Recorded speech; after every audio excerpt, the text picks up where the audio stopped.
so it'll disappear. If you'll share it with other people, that would be great, just so that they know. And for some reason, Michelle was removed from the meeting, but it said she could join back in. So hopefully she'll get back in.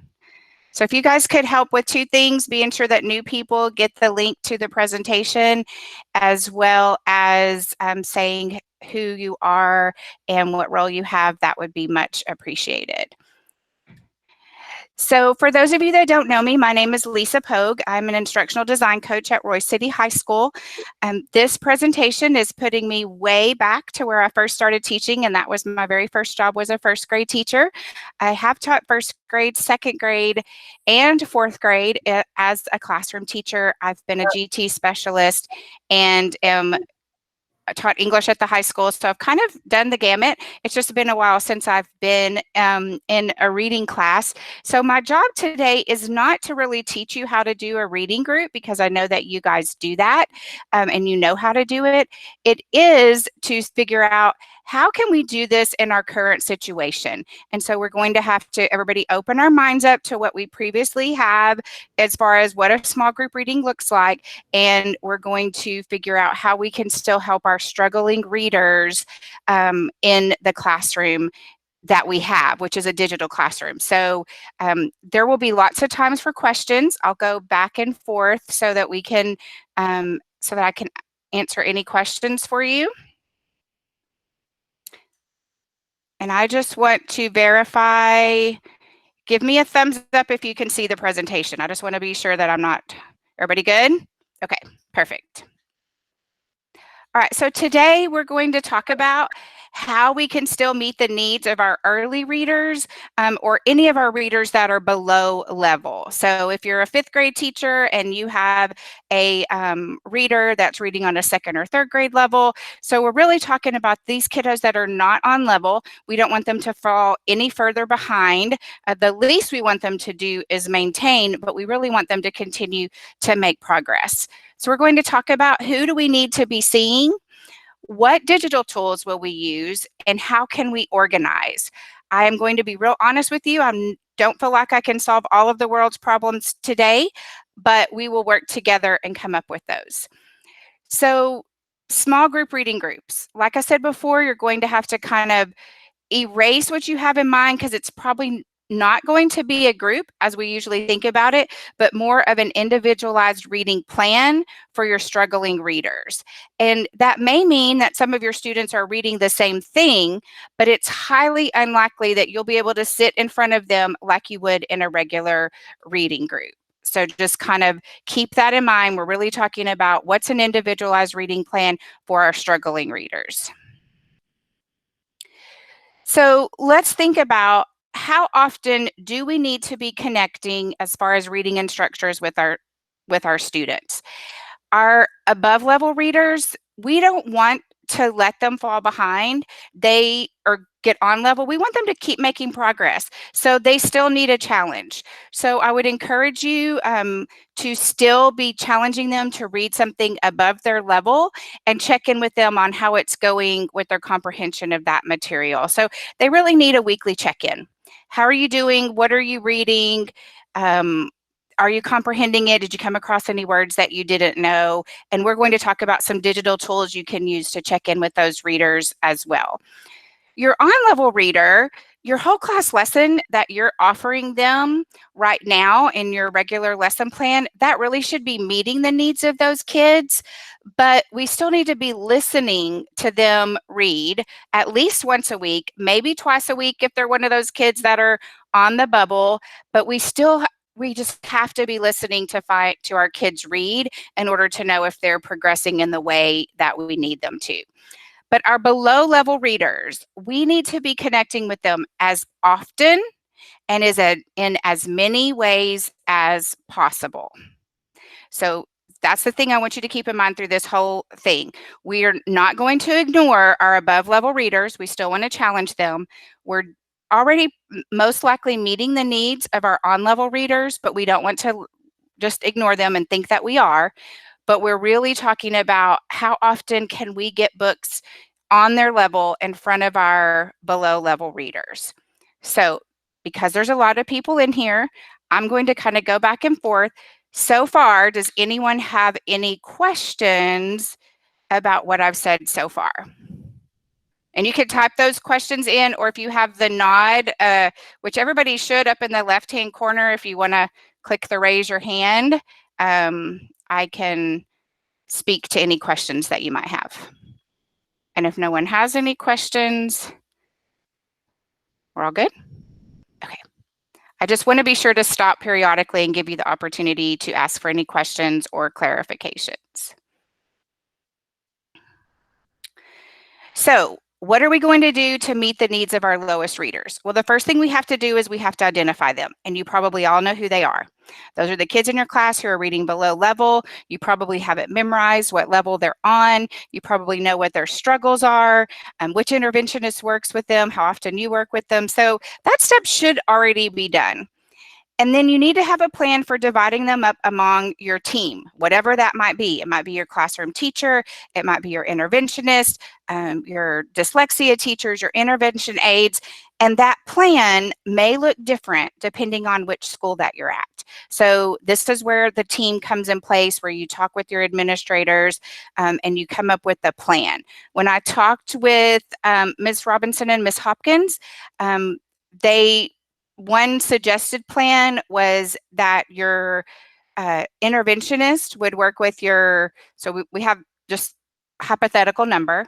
We have 9 below level readers, and I know it could be more than that, but just for perfection's sake, 3 of them, our 3 very lowest readers, would work with our interventionist aide.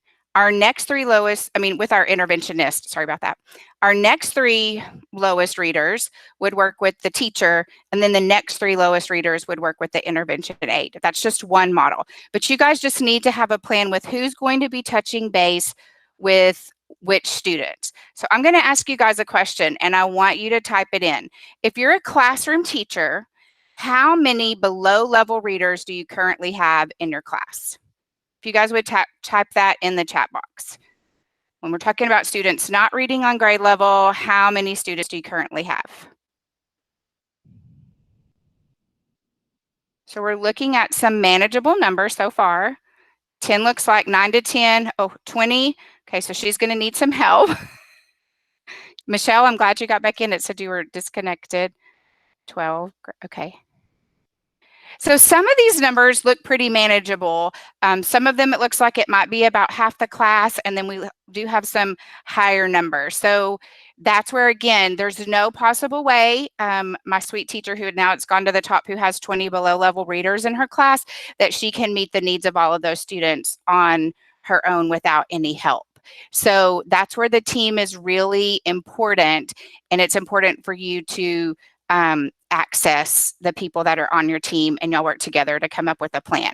I don't think I said this before, but so Carrie, you have 98 students. Are all of them below level?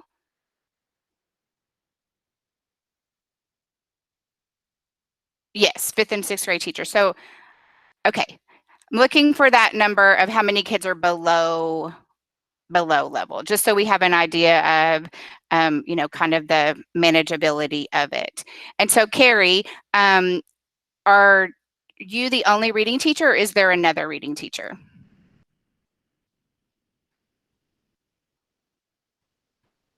Is it okay to unmute my mic and speak, or should I type? Yes. Okay. Yes. I have 98 students that I see. There are 2 other ELAR teachers, but they as well have around 60 to 70 to 80 students themselves. So we do have 3 reading teachers on our campus, Herndon, but we have our own team. So I'm the only ELAR from my team that sees 98 students. To service those 20 kids that I have a great deal of ESL and 504 on in my team. So. Okay. And so if it turns out, and I don't know if this is the case, but let's say one team is that advanced team and they don't have as many low levels, and you have a number that's too difficult for you to manage, that's again, we want to work with the team and, kind of divide those things up. So I just kind of wanted to be clear about the situation that everyone was in.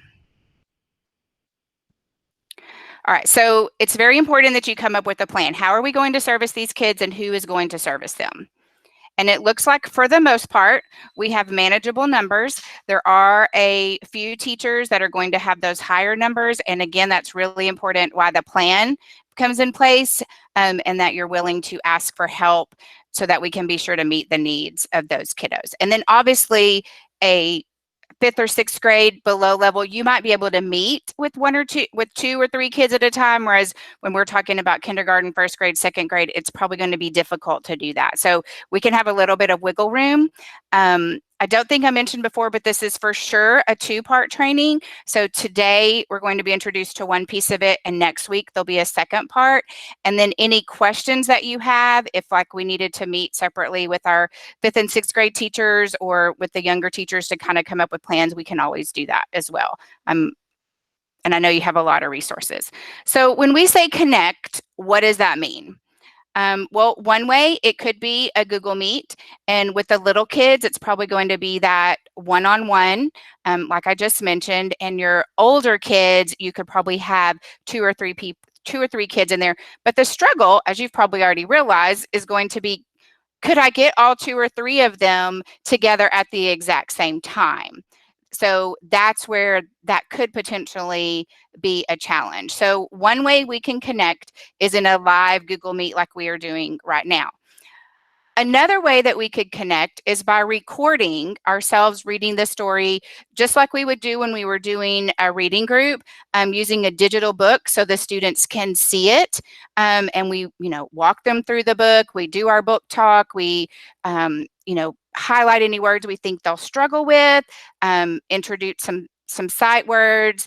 And so we kind of record a short little mini lesson that they can watch on their own. That's another option. So when we talk about those synchronous and asynchronous meetups, again, it may be those live meetings or it might be recorded meetings. So kind of covered a lot of material here. Does anyone have any questions so far? Anything I need to clarify?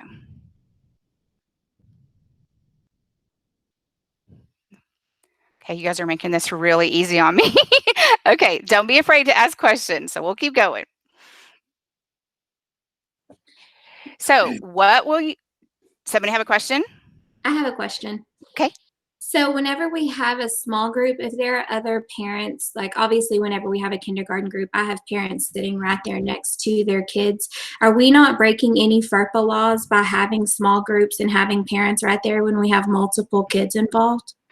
Well, you're really not breaking a FERPA law if you're not giving like out a grade or something like that. But when we're talking about individualized reading, it probably is going to be a one-to-one, because in order for you to actually be able to hear and listen to them, and we're talking about a 10 or 15-minute time frame, not like a 30-minute lesson.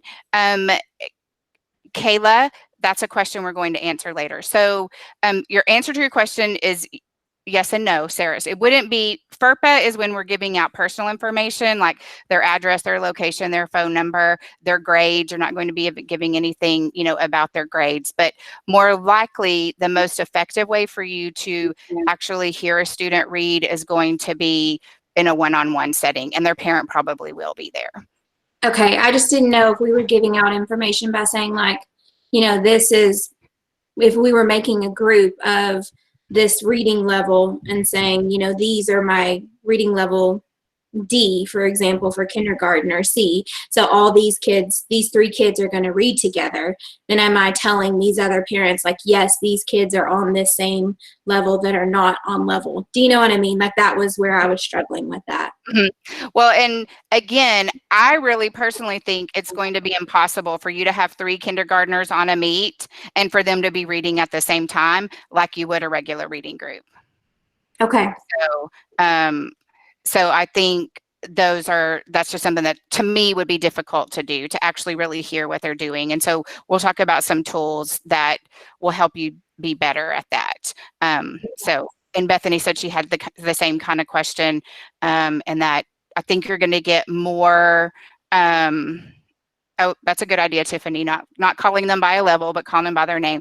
But we are going to talk about in a little bit that we're going to have to communicate, because one of the things I got from the feedback questionnaire that I got you is that some of you, that the students that you need to be meeting with are not the students who are showing up. So we'll talk about that too. So you'll need to know how to record a Google Meet in case you have a situation that way the kid could go back to it, the parents could use their one-on-one time with you. How to screencastify, or another way to record yourself. You'll need to know how to access some digital leveled books, and how to do Google Calendar appointment slots. At the end of the training, I'm going to show you how to do all 4 of these, but I don't want to stop and break up the information in order to do those things. So just keep in mind, those are some tools that our first set of tools that you will need to know. Google Meet and recording it, the importance of that would be if you're meeting one-on-one with a child, like I mentioned, you'd be able to share that meeting with that parent so they could then use it to practice. You can use Screencastify or Loom, or even go into Google Meet by yourself to record yourself doing that book talk to a kid who may not could ever meet with you on, one-on-one. Maybe they stay with grandma during the day or for whatever reason. So that's a good way to know how to do that.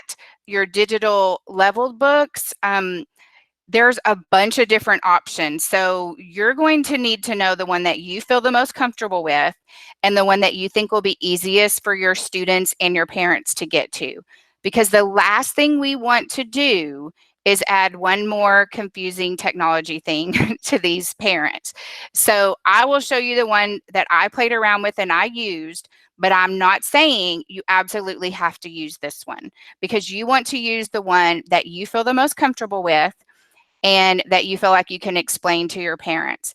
And I would definitely recommend, again, another reason to know the Screencastify is so that you can screencast exactly what the parents would need to do to get into the reader for the students to be able to practice it. And you guys probably have some ideas of different level books and things that I haven't seen in 15 years. So, and then the Google Calendar appointment slots are one way that your parents can pick you can adjust your schedule, and the parents can choose a time to work with that's going to avoid you having to email back and forth, back and forth, back and forth. So I will show you how to do all of these things at the end of the training, but just an idea, those are things that you're going to need to know how to do. So as I mentioned earlier, one of the questions that kept coming up in the Google form was that these are the kids who aren't already coming to meets. Maybe their parents are hard to get in touch with. They're really not doing their work. So you're going to have to really communicate with them.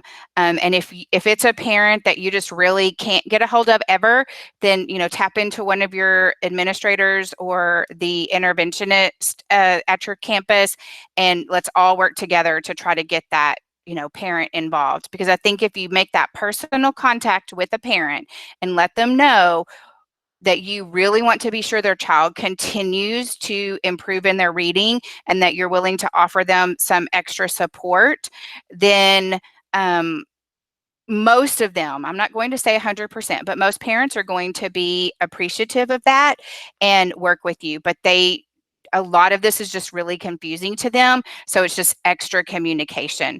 And do document. If you do have that parent that you have tried multiple times, your administrators tried, the school secretaries tried, their next door neighbor has tried, or, that's probably an exaggeration, but document. That way you've made effort, and that you're not just ignoring, a student that knows. This was a question that Kayla had about adding one more thing to those students. And I talked with this a couple of weeks ago with some of the interventionists. We do want to be leery of asking our lowest students to do one more thing. So differentiate for those students whenever possible. So what you're asking them to do in their reading group could take the place of their regular assignment, if you feel like that doing the regular assignment in the reading group is too much, depending on how much intervention that child needs. So we don't want to tack on extra stuff and overwhelm a student that's already overwhelmed. They may have a really active parent. They may be completely bored out of their mind and want the extra things to do. But if you see that it's going to be overwhelming, then it's okay to substitute and differentiate. That's what we do as, teachers, is differentiate. Any questions so far? Has anybody typed anything in? And feel free to unmute. Any questions? Clarifications? Okay. So as I mentioned earlier in the training, you guys know the components of a reading lesson. When you first meet up with the kid, you want to, do some relationship building, talk to them. If you haven't seen them in a group yet, or, if they haven't been coming to any of your meets, it is important to remember that reading is comprehension and not just decoding. So be sure, even if it's the simplest book, that we are asking them, what's going on in the story.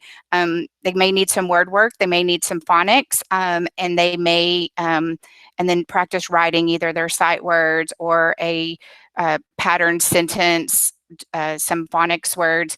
And they may not do all of that in 15 minutes. And that's what we're going to talk about next. But you guys know what a reading group lesson, like I said, I don't need to teach you how to do that. We're just talking about how can we do that technology wise. So one of those ways is really to think about how we can chunk up our lesson. So one way to do that is to record it ahead of time. So say you have students that are reading on level D and you have students reading on level A. Well, you could choose the book that you wanted them to read and record the lesson, have it sent out to them where they practice it. And then next week, we're going to learn about a tool where the kid can record their reading in, so that then you can listen to them read, and then your next short meeting with them kind of focus on their needs that way. Maybe they need the reading more for fluency. Maybe they need more phonics work, so you'll be able to kind of listen to them read. You might want to read with them first and then send them with a book. So a lot's going to depend on the student and the schedule. But be mindful of your own schedule and your students. So be realistic, because I know this sounds like a lot, but when we're thinking, hopefully, we don't have 10 kids in the class on 10 different levels. So we may be meeting with different students, but we are talking about the same book, and so therefore the sight words in that book would be the same, or the phonics skills that were going on, and really tap into your interventionist as well. I know they have their phonics program that they do. So think about what's realistic for your schedule as well as the student schedule. And so for some students, the parents may want them to meet up with you, and for others, the schedule just might not work. And that's where that recording is going to come in. So that goes back to that. We have to be flexible. We have to be adaptable. So this is me. Again, it's been a long time since I've done a reading group. I can't play it through here. You guys are going to have to play it. So you can kind of just listen.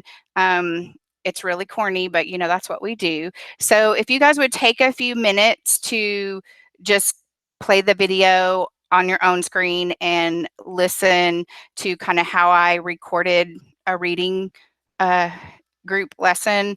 If you go ahead and do that, and that may come up with some other questions.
Jillian, was that the link that you were sharing with those that came in later?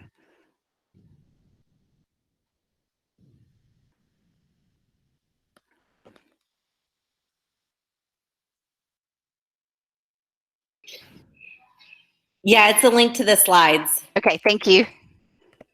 Sorry, couldn't find my mute button. I was in the chat. That happens all the time to me. I'm like, I try to talk to people. They're like, you're muted again. Now I understand how my grandma feels with technology. Exactly.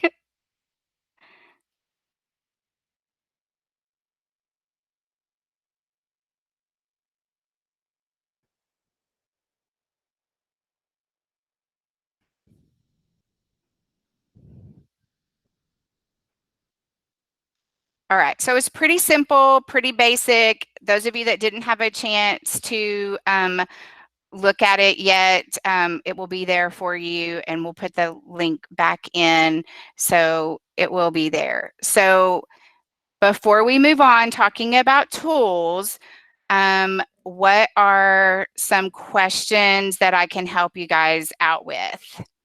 Okay, what website did you use to record yourself? I used Screencastify to record the lesson, and I used Book Universe for the book. Any other questions? And you can unmute if you have a question too. We don't have to be silent.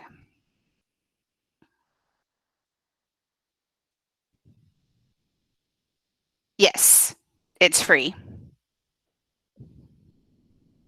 And I'll show you why I liked that one.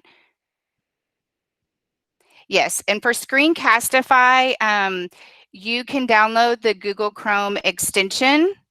So you don't have to download it to your computer. And so I will show you guys how to do that as well. Yes, Bethany, they are labeled by the letters. So, all right.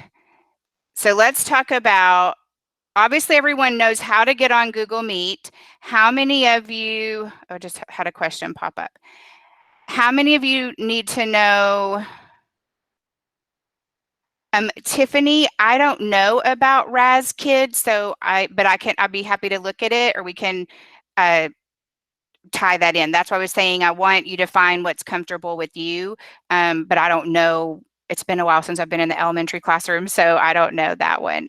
But Sherry says it's a good one, and Amy says it's a good one. So I couldn't have possibly looked at all of them. So find one that you feel the most comfortable with, that you feel like you could share with your parents. So is there anyone here that does not know how to record on Google Meet? Book Universe, Johnny. So everyone's good with recording a Google Meet? Okay, so when you go to record on your Google Meet, over here to the right, it has the three little dots that say more options. So you will click on it, and it says record. And then when you're finished, you'll say stop recording.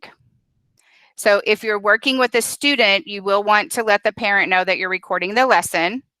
So that, and then when you're done, this is what happens. So when you're finished, it takes a few minutes, not right away, but an email will come to you that will give you the link, and in your Google Drive, you will have a folder.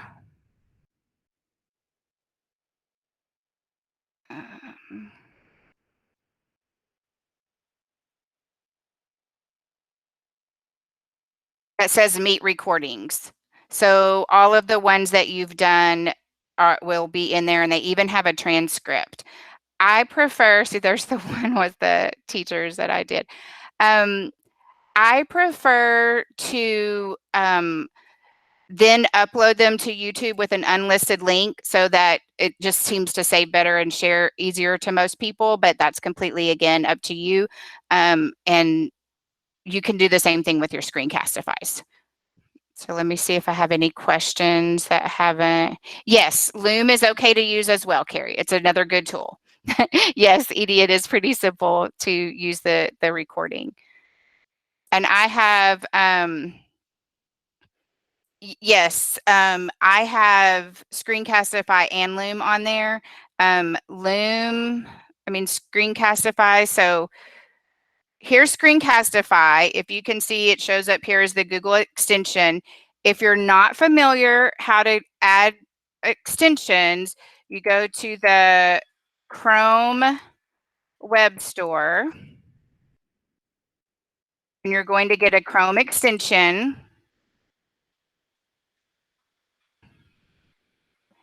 And so for Screencastify, now mine's already in there, but it would say add to Chrome. Loom, it says the same thing. So, and you add the extension, you don't have to really download anything, and it's there for you. So if I need to record on Screencastify, I'll click this little arrow, and so I can do it on any browser that I'm already on. And this is recorded, so you guys will all have it to go back. And we also have other information on Screencastify on our website. We kind of chose one tool to support, but we can help you with the other ones as well. So the first time you do it, you'd need to set up, give permission for your camera. This was not the computer that I used yesterday. So I granted access.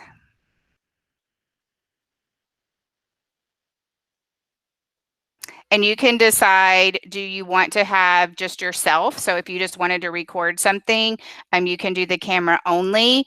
I have my headset microphone, so I have to let it know this is the one that I wanted it to pick from. You can decide if you want the little picture of yourself in the recording. So that's where you had my little picture. And I think your kids like to see you, but some people don't like to do that. And you can do the same thing in Loom. It's going to let you pick those things. So it's probably not recording because I'm recording on this other thing, but that's all you would have to do. And a couple of times it gives you the option to delete, but we do have full trainings on how to use Screencastify, and I'll show you where those things are. But it's really simple, and it can upload right to YouTube for you on Screencastify, and we do have the trainings there. So that's how I recorded that book. So I think Amy shared this in the chat, but it's also in the training. So this is free ebook websites. And one of the really cool things that they've done is each of the librarians have became an expert so that you have a resource to go to and ask questions about. So I chose Book Universe. And once again, I'm not saying that that's the one you absolutely have to use, because we don't, we want you to use what's comfortable for you. But what I liked about Benchmark Universe was that when you first go on, the filters aren't there. So you can show or hide the filters, and there are all your levels. So you can pick, do you want to look at B and C, and it pulls the books up? Do you, only want F?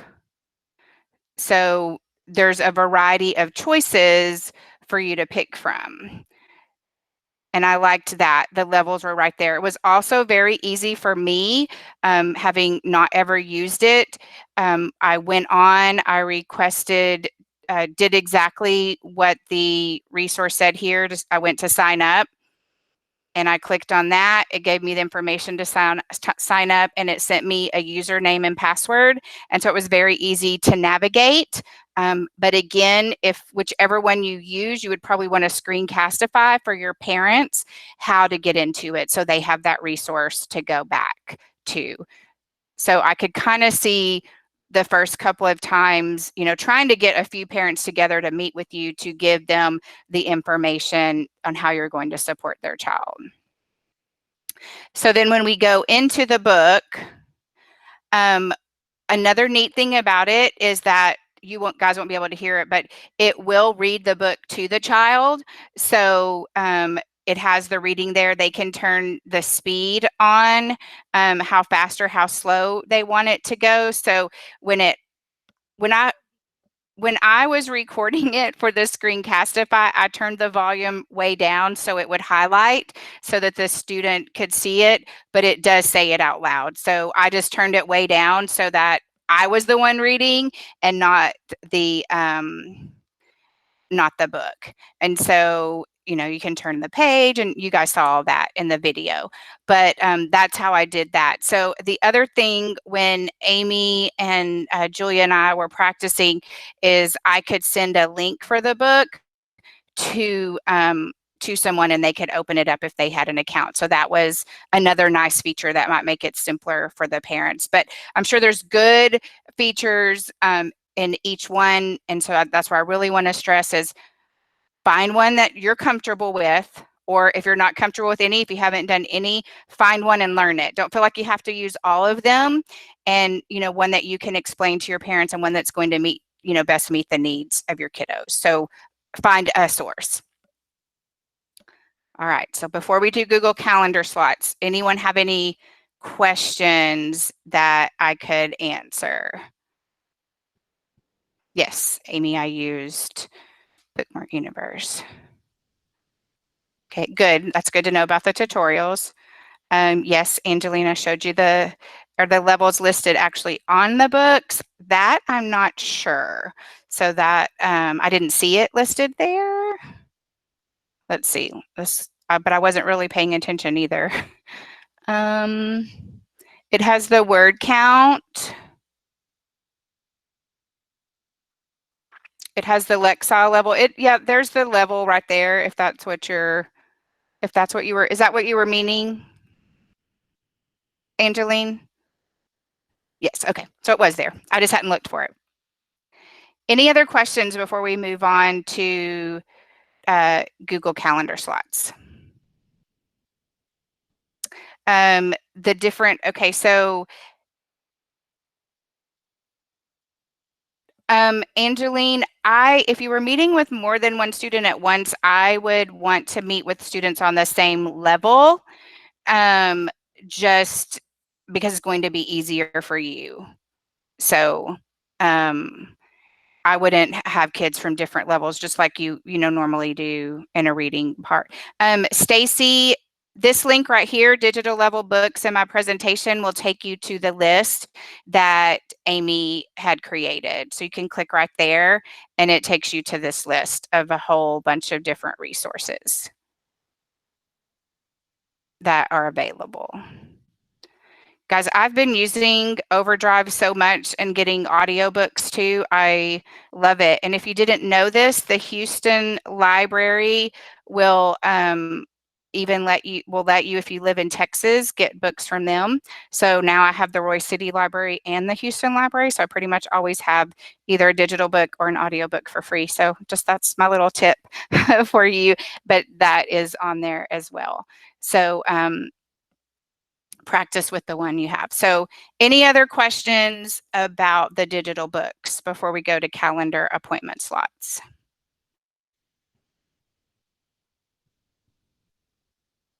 Okay.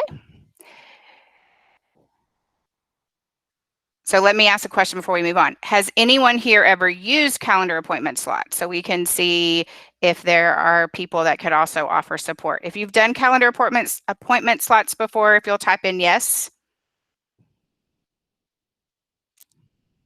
Okay, Sherry, Julia, Jillian, Mackenzie. Okay, lots of yeses. So you see all those yeses, people can help you out if you need help.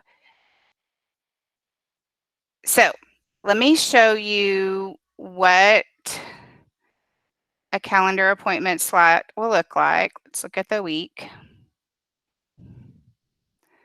This is my daughter's calendar too. So she's doing her dance classes. So whenever I see this little grid right here, these are appointments that I have for people to sign up for. So go to the appointment page for this calendar. Now, I'm going to, if you were looking at this, if you got the calendar link, these gray spots are open spots that you could sign up for to join my class. So you would see your calendar and these slots. So I'm actually going to copy this and put it in the chat. So if you just wanted to take a look at it, you don't have to.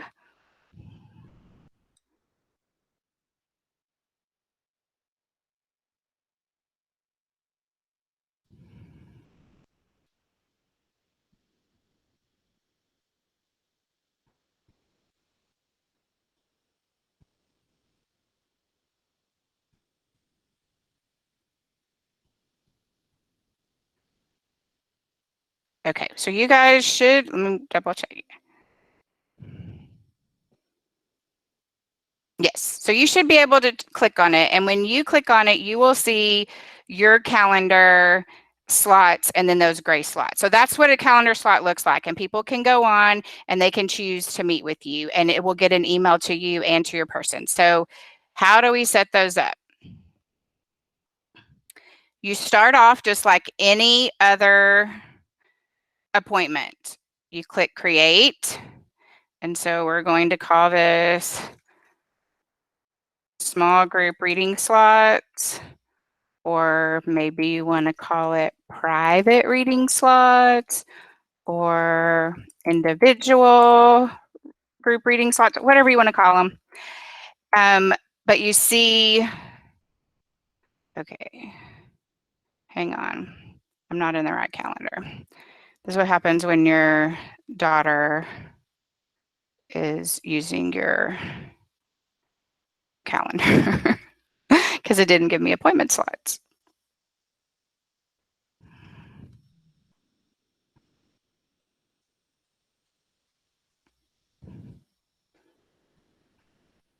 Okay, let's try this again. Create.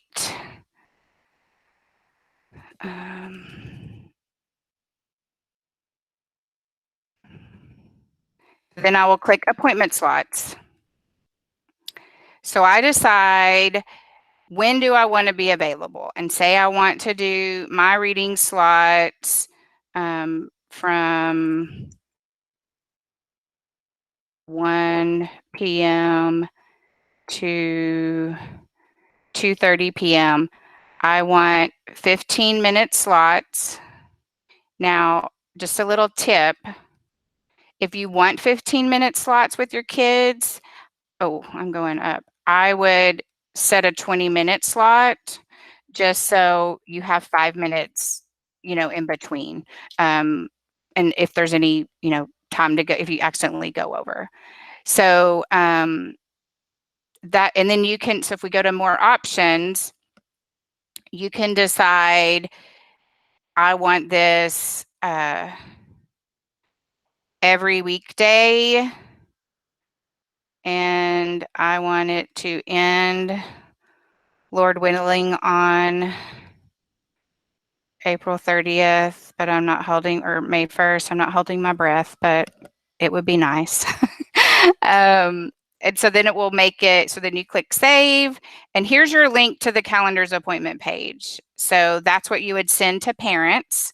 And you could make that a bit.ly. And if anyone needs to know how to make a bit.ly, I can help you with that as well. But that's how you send them to the appointment page. And we use it for parent conferences. I use it for teachers to sign up to work with me. We've used it for individual student time on with our kids. So there's lots of different ways you can use it. And then you just click save. And so in your calendar now, you'll see this reading, time. And so you would send the link to your parents, and they could sign up for the slot that worked best for them.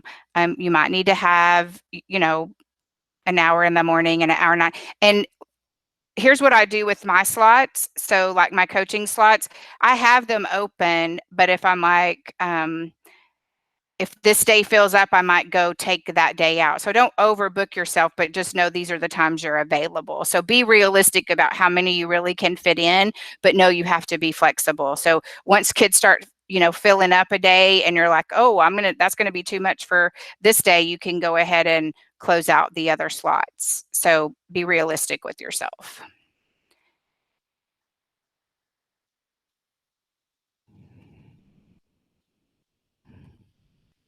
You're welcome. Okay.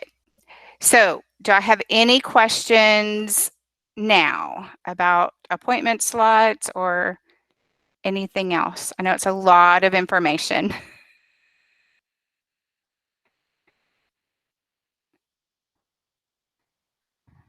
Okay, y'all are being super easy on me.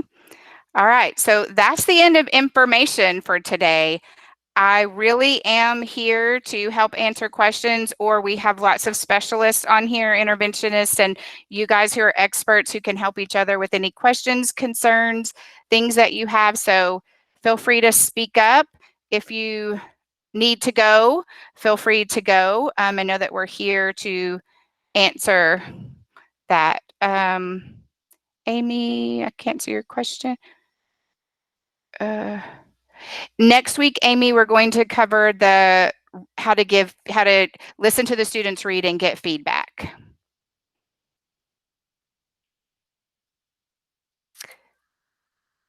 Is it most convenient for you guys if we do same time, same channel next week? That'd be easiest. Sharon, no, they cannot. Once the parent picks a slot, it goes away. So no two people can sign up for the same one. Once they've chosen the gray box, it's not available for anyone else to choose. Mm-hmm.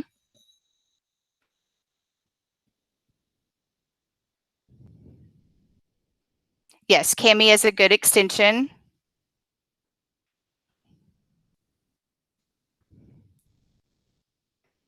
Any other things you guys have questions about? Okay, so we'll make it next Wednesday, same time, same same bat channel. How does that say that? Same bat time, same bat channel. And yes, I completely agree with Julia, and hopefully I've said it enough, but be kind to yourself as you try it out. Play with things, figure out a system that works with you, work with your team to develop a plan. That's why we kind of wanted to do it in 2 parts so you can play around with these. Yes, Jillian, agree. Grace. Julia says she'd be happy to be a guinea pig with anyone. I would too. I'm on the help desk 9:30 to 11 every day. So I would be happy for you to come on and play around with things. Jillian, you're welcome. Amy, happy to help.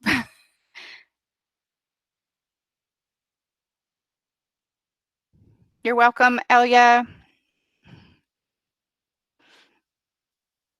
was good to see everyone.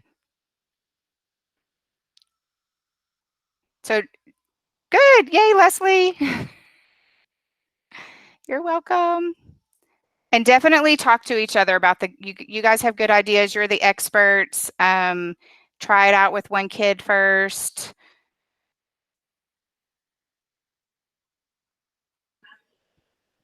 My Scott friends, don't forget, we got lots of teacher kids on campus. Borrow a friend.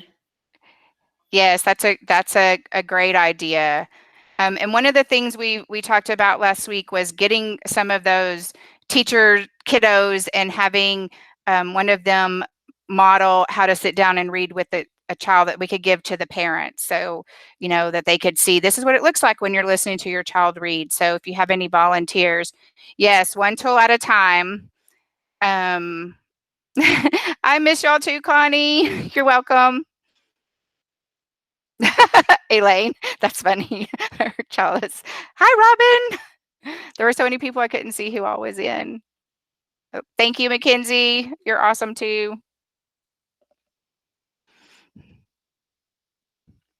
And I did already mention, but we do have trainings on our Google site for the Digital Dog Help Desk for some of these tools as well. So, yeah, that's really funny. And I'm happy to brainstorm any other ideas with anyone for different levels of kiddos. I know. Amy actually was 84 at one point. Maybe it was because I was presenting, but I was like, oh, this is the biggest one yet. Y'all were a great audience. Thank you, Julia. So I will be recording this and putting it out there for anyone that wasn't able to make it. It'll be recorded for you.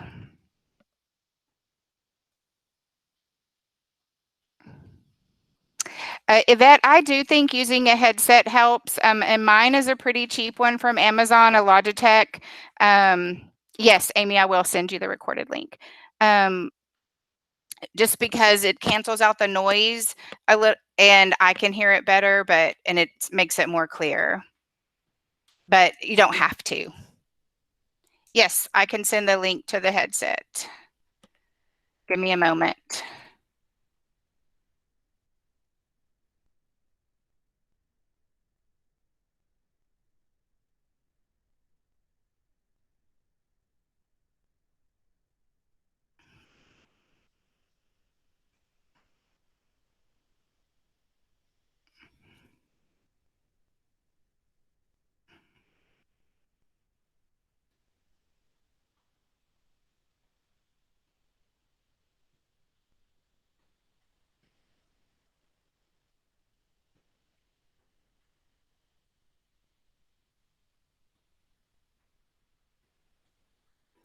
Okay, I'm gonna try to just do it this way. The mega long Amazon.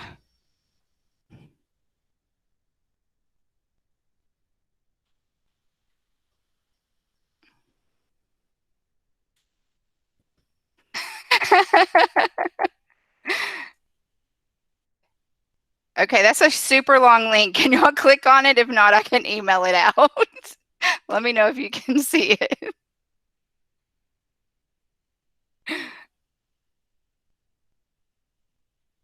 Yeah, no, they aren't usually that expensive. Mine was like $24. I can try to find it. I'll do some research and find another one. They may even have them at Best Buy.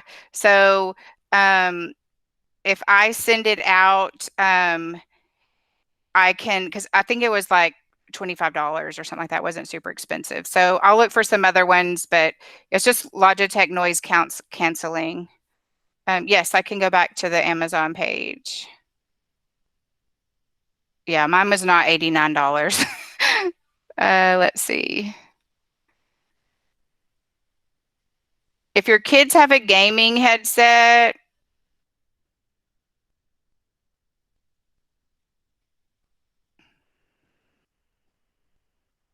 there's a case. Let's see, how much is it? I was going to see if maybe you could go in with others. Just look for a wireless or a noise canceling with microphone. See, like here's one that's $17, but I don't know what the quality would be. If your kids have a gaming one, it would work. I personally, these kind of hurt my ears. That's why I like these better when I'm going to have to wear them for a long time. But I'm pretty sure Walmart or Best Buy would have some. But you want two things. You want exactly. You want noise canceling. I don't know if I'm spelling this right.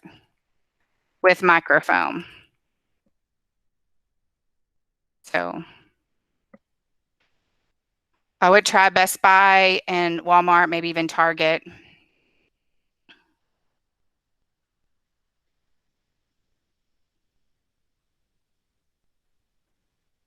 All right, well, if no one has any questions, I'm going to stop this hour-long recording. You guys can unmute now. There's only like 13 of you. You can come on and say hi. It's always so awkward when everyone talks at the same time. I appreciate everybody being on here. A lot are already gone, but just giving this a chance and seeing how we can meet the needs of our readers is just so awesome. Super proud. Yes, there were a lot of people. So that's awesome. Everybody's anxious to help their kiddos out. Well, you guys have a good afternoon. Let me know if you need anything. Come see me on the help desk.